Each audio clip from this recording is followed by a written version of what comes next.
Good morning student, मैं कैकेशा खान आज आपको हिंदी सब्जेक्ट 3rd स्टैंडर्ड का पढ़ाने वाली हूँ। ओके बेटा, तो यहाँ पर हमारा 11th चैप्टर स्टार्ट हो रहा है। इससे पहले हमने कविता देखा, अब हम 11th चैप्टर देखेंगे। तो 11th लेसन हमारा है यहाँ पे बेटा सच्ची मित्रता। अब हम इस लेसन में देखेंगे कि एक सच्ची मित्रता कितनी हमारे लिए कितनी इम्पोर्टेंट होती है। ओके, तो जब हम किसी से मित्रता करते हैं, मित्रता का मतलब होता है यानी दोस्ती करते हैं, तो उसे किस तरह से हमें निभाना चाहिए, उसमें हमें अंतर नहीं देखना चाहिए। यानी कौन हमारे से अच्छा है, कौन हमारे से बुरा है, ये अंतर नहीं देखते हम मित्रता में कि कौन ऊपर है, कौन गरीब है, कौन अमीर है।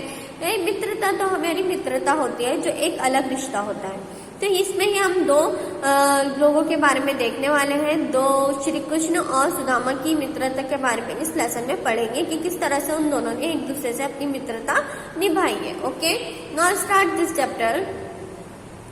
श्री कृष्ण और सुदामा की मित्रता जग प्रसिद्ध है।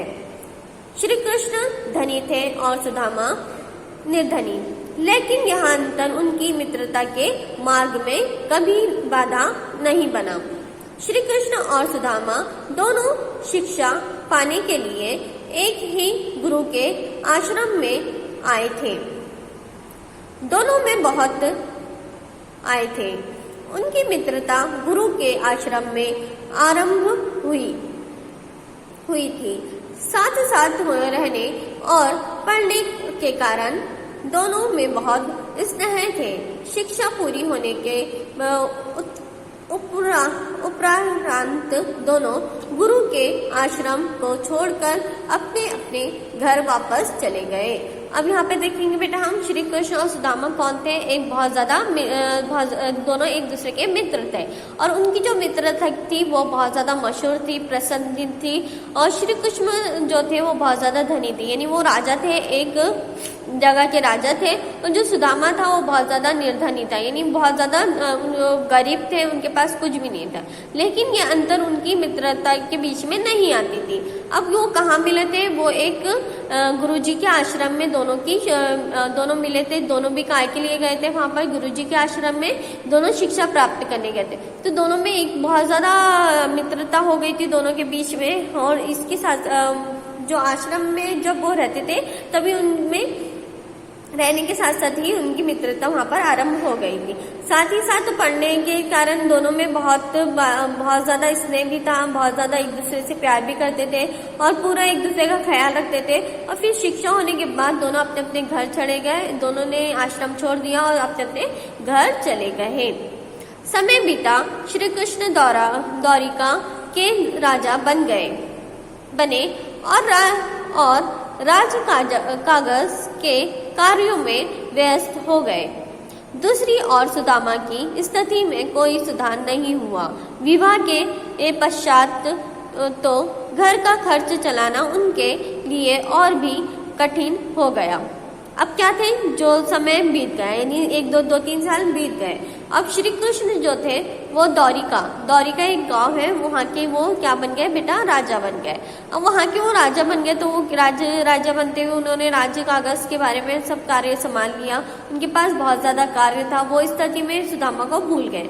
और दूसरी और जो सुदामा थी वो बहुत ज्यादा गरीब थे और उन्होंने इतनी गरीबी में भी शादी कर ली थी। अब शादी के बाद उनका गुजारा होना, खर्च निकलना बहुत ज्यादा मुश्किल हो गया था और बहुत ज्यादा कठिन हो रहा था। सुदामा की पत्नी सुशीला जानती थी कि द्वारिका के राजा श्री कृष्ण उसके पति के एक घनिष्ठ मित्र है। उसने सुदामा से श्री कृष्ण के पास जाकर मदद मांगने को कहा। आपके मित्र श्री कृष्ण द्वारिका के राजा हैं। आप एक बार अपने मित्र से कोई नहीं मिल लेते। मुझे आशा है कि वे हमारी मदद अवश्य करेंगे। अब क्या हुआ, सुदामा की जो पत्नी थी सुशीला नाम था उनका। तो उन्होंने क्या किया कि आप एक बार जाकर द्वारिका के राजा जो है श्री कृष्ण, आप उनसे जाकर क्यों नहीं मिलते, वो आपकी कुछ ना कुछ मदद करेंगे, आपको ये हाल में देखेंगे, कुछ ना कुछ तो मदद करेंगे। तो इसलिए उसने क्या किया करा, सुशीला ने उनको मदद मांगने के लिए कहा, किसको, सुदामा को, श्री कृष्ण के। श्री कृष्ण द्वारिका के राजा थे, आप यानी वो वहाँ के राजा थे, तो इसलिए जो सुशीला थी वो उनसे मदद मांगने के लिए बोल रही थी और उसे विश्वास था कि वो कुछ ना कुछ उसकी मदद करेंगे, कुछ ना कुछ उनको मदद करके देंगे करके। Okay, next page. परिवार की दयनीय स्थिति के परेशान और पति के बार बार आग्रह करने पर सुदामा ने द्वारिका जाने का निर्णय कर लिया। अब क्या हुआ कि परिवार की उनकी जो स्थिति थी वो बहुत ज़्यादा खराब होने जा रही थी और वो बहुत ज़्यादा परेशान हो गए थे। उनकी पत्नी बार बार बोल रही थी कि आप राजा के पास जाओ, राजा के पास जाओ। तो सुदामा ने अपने दोस्त के पास जाने का फैसला ले लिया कि वो द्वारिका जाएंगे करके निर्णय ले लिया। सुशीला ने श्री कृष्ण को उपहार में देने के लिए एक पोटली में थोड़े से चावल बांध कर दे दिए। चावल की पोटली को बगल में दबाकर सुदामा अपने मित्र से मिलने के लिए पैदल ही द्वारिका की ओर चल दिए। अब क्या हुआ, सुशीला ने क्या कुछ देने के लिए तो था नहीं, उनके घर में थोड़े से चावल थे, तो चावल की पोटली बनाकर सुशीला ने सुदामा को दे दिया कि ये भेंट में किसे दे देना, राजा श्री कृष्ण को दे देना। और फिर सुदामा वो पोटली अपने बगल में लिए और पैदल ही द्वारिका के लिए निकल पड़े।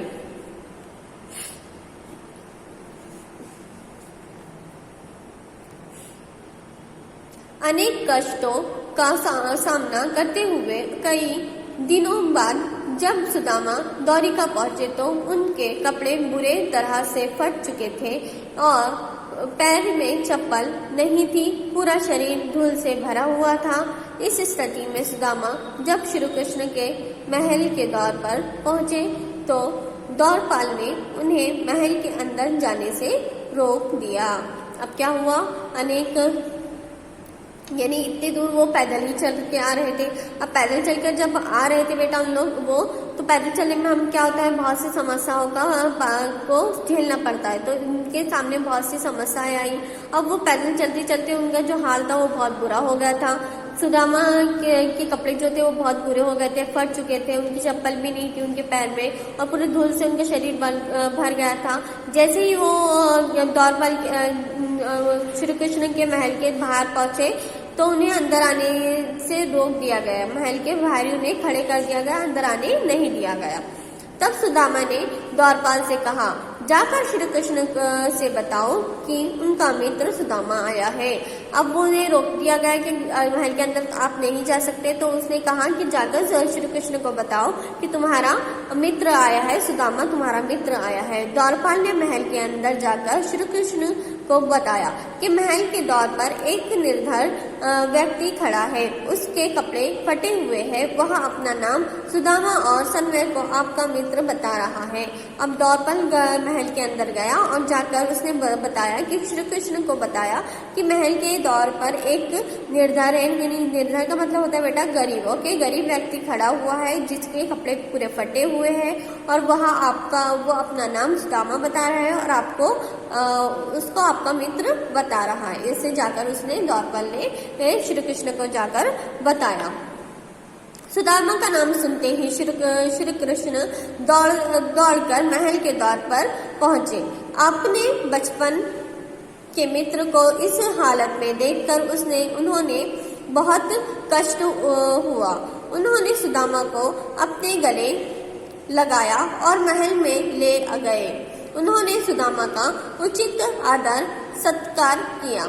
अब क्या हुआ, सुदामा ने जैसे श्री कृष्ण का नाम सुना था तो उनको, वो तो बचपन का दोस्त था, हमें में हमारे जो फ्रेंड होते हैं वो मिल जाते हैं तो हम कितने खुश होते हैं। तो उनका बचपन का दोस्त था तो वो एकदम खुशी के मारे उछल गए और दौड़ते हुए कहाँ पर गए, एक सुदामा के पास पहुंचे, यानी महल के दरवाजे पर पहुंचे और अपने बचपन के जो फ्रेंड थे उसको गले से लगा लिया और उनकी हालत देखकर उन्हें बहुत ज्यादा दुखी हुई, कष्ट हुआ, यानी बहुत ज्यादा दुख हुआ।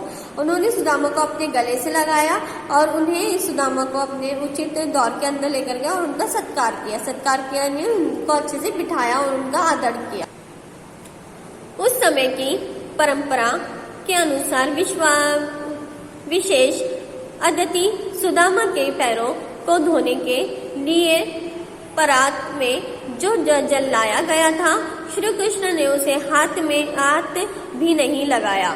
सुदामा की दशा को दुखी श्री कृष्ण की आंसुओं ने ही उनके पैरों को धो डाला। अब क्या हुआ कि उस समय जो परंपरा थी, क्या परंपरा थी कि परंपरा के अनुसार क्या था कि विशेष अतिथि के पैर धुलाए करते थे। तो सुदामा के पैरों के धोने के लिए जो उन्होंने जल मंगाया था, जो पानी मंगाया था, तो श्री कृष्ण ने उसे हाथ भी नहीं लगाया उनके आंसुओं से, यानी वो इतने दुखी थे उनकी स्थिति देखकर कि उनके आंसुओं से ही उनके पैर धुल गए थे। यानी ऐसा कहावत है कि धो डाला, यानी उनके आंसू इतने गिर रहे थे कि वो पैर धोने के में भी थे कि उन्होंने हालत देखकर अपने दोस्त की, तो वो आंसुओं से ही उनके पैर धुल गए थे। ओके, इसके बाद श्री कृष्ण ने सुदामा से पूछा, मित्र तुम्हारी यह दशा कैसी हो गई?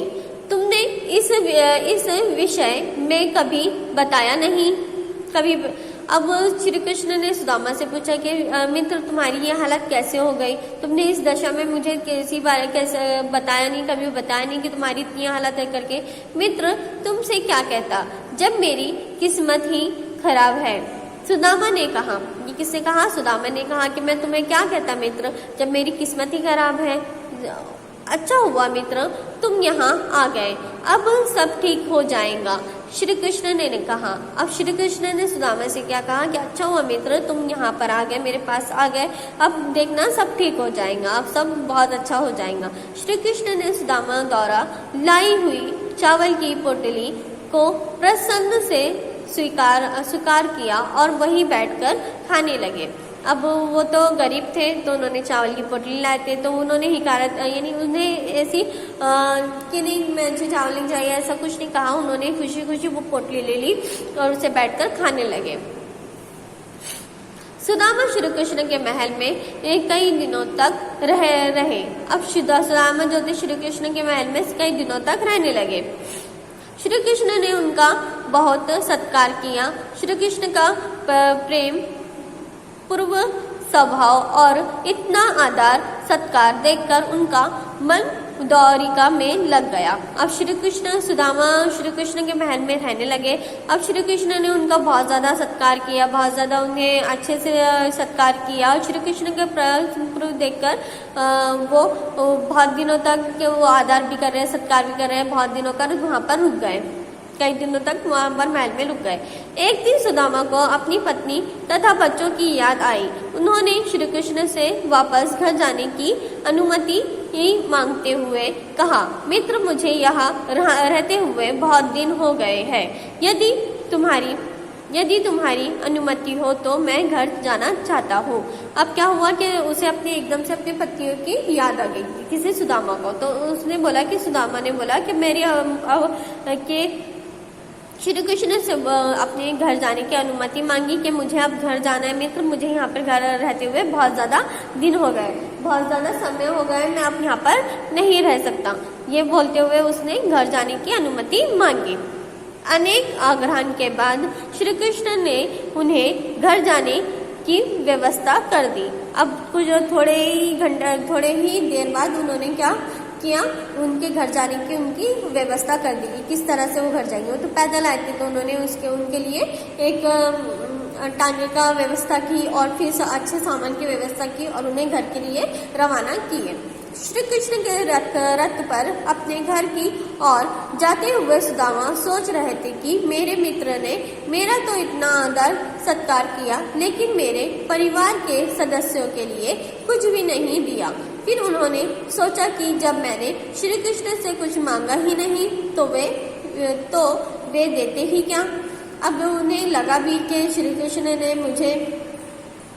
श्री कृष्ण इतने बड़ा राजा है और मैं उसका मित्र हूँ, और मेरी ऐसी हालत देखते हुए तो मेरा तो इतना सत्कार किया, मुझे इतना खिलाया पिलाया रखा, मुझे इतने अच्छे अच्छे कपड़े दिए, और मेरे घर की हालत देखकर भी उन्हें कुछ दया नहीं आई, मेरे घर के लिए उन्होंने कुछ भी नहीं किया। यह वो रास्ते में सोचने लगे। पर फिर वो पॉजिटिव वे में ये भी सोचते हैं कि मैंने उन्हें बताया नहीं, मदद मांगा ही नहीं, तो फिर वो कैसे मेरे लिए देते करके ये सोचकर उन्होंने मन को बहला लिया। यहाँ सोचते सोचते जब सुदामा अपने गांव पहुंचे तो उन्होंने देखा कि उनकी झोपड़ी की जगह एक आलीशान महल बन गया। उनकी पत्नी और बच्चे उनकी स्थिति पूरी तरह बदल चुकी है। जिस प्रकार उनकी सुख सुविधाएं द्वारिका के महल में थी, वही सब यहाँ भी है। अब जैसे ही सुदामा अपने घर पहुंचे तो उन्होंने पहुंचते हुए क्या देखा कि उनका जो झोपड़ा था बहुत कच्चा था, जो उनकी था, तो वहाँ पर क्या बना है, एक आलीशान महल बन गया है। और उनकी पत्नी बच्चे भी क्या है, बहुत ज्यादा स्थिति है, यानी बहुत ज्यादा अच्छे हैं। और जिस प्रकार जो सुविधाएं उन्हें वहाँ के महल में मिलती थी, वो सब सुविधाएं उन्हें यहाँ के महल में भी दिखाई देने लगी। सुदामा की पत्नी ने उन्हें बताया कि उनके जाने के कुछ दिनों बाद द्वारिका से कुछ लोग यहाँ आए थे। उन्होंने झोपड़े की जगह यहाँ एक आलीशान महल बना दिया और महल को सुख देने वाली वस्तुओं से भी भर दिया। अब जैसे ही वो वहाँ पहुंचे तो उनकी पत्नी ने बताया कि जैसे ही वो वहाँ पे गए थे, अपने राजा सुदामा को बताया कि आपके जाने के बाद कुछ दिनों बाद ही यहाँ पर कुछ लोग आ गए थे तो वहाँ के महल से उन्होंने झोपड़े की जगह एक आलीशान महल बना दिया, और महल बनाने के साथ साथ उसमें सब वस्तुओं का भी प्रबंध कर दिया जो महल में होना चाहिए। सुदामा समझ गए कि सच्चा मित्र वही होता है जिसे कुछ बताने की आवश्यकता नहीं होती है। इस प्रकार श्री कृष्ण ने बिना कुछ मांगे ही अपने मित्र को सुदामा को वह सब कुछ दे दिया जो उन्हें चाहिए था। श्री कृष्ण ने एक सच्ची मित्रता का निर्धारण किया। इस तरह से सुदामा समझ गए कि सच्चे मित्र को कुछ बताने की जरूरत नहीं होती है। सच्चा मित्र वही होता है बेटा जो बिना बोले ही हमारी बात समझ ले और हमारी आवश्यकताओं को समझ के उसे पूरा कर दे। तो इसी तरह श्री कृष्ण ने बिना पूछे बिना सोचे समझे उनकी मित्रता को निभाया और उनकी जो सुविधा थी वो पूरी सुविधाओं को पूरा किया। तो इसलिए एक श्री कृष्ण ने एक सच्ची मित्रता निभाई। बहुत अच्छा लेसन है। इसी तरह जिस तरह से श्री कृष्ण ने सुदामा पर अपनी सच्ची मित्रता निभाई, उस तरह से हमें भी अपनी सच्ची मित्रता को निभाना चाहिए। किसी को कोई गरीब है तो उसकी मदद कर देना चाहिए। अगर वो मजबूर है, बहुत ज्यादा गरीब है बेटा, तो उसकी मदद कर देना चाहिए। ऐसे नहीं कि उसे हमें नहीं बोलना चाहिए कि नहीं तुम अपना देखो, ऐसा नहीं करना चाहिए, उसकी मदद कर देना चाहिए। तो हमारे इस लेसन से हमें ये सीख मिलती है बेटा कि कभी भी हमें हमसे गरीब और मित्रता निभानी चाहिए, हमसे गरीब लोगों की मदद करनी चाहिए। ओके बेटा, बहुत अच्छा लेसन है। आप पढ़ोगे तो आपको बहुत अच्छा मजा भी आएगा और बहुत अच्छा लगेगा भी। तो आपको क्या करना है बेटा, इसकी रीडिंग करनी है। ओके, आपको 2 से 3 बार इसकी रीडिंग करनी है लेसन की। देन आफ्टर आपको हेडिंग डाल के शब्दकोश लिखकर रखना है। ये शब्दकोश मुझे कॉपी चेकिंग करते समय शब्दकोश दिखना चाहिए आपकी कॉपी में। ओके, तो ये शब्दकोश लिखना है आपको और उसके बाद फिर आपको क्वेश्चन आंसर मैं सेंड करूंगी। उसके बाद आपको क्वेश्चन आंसर लिखना है। ओके बेटा, इतना राइट डाउन करके रखो, उसके बाद मैं आपको क्वेश्चन आंसर देती हूँ।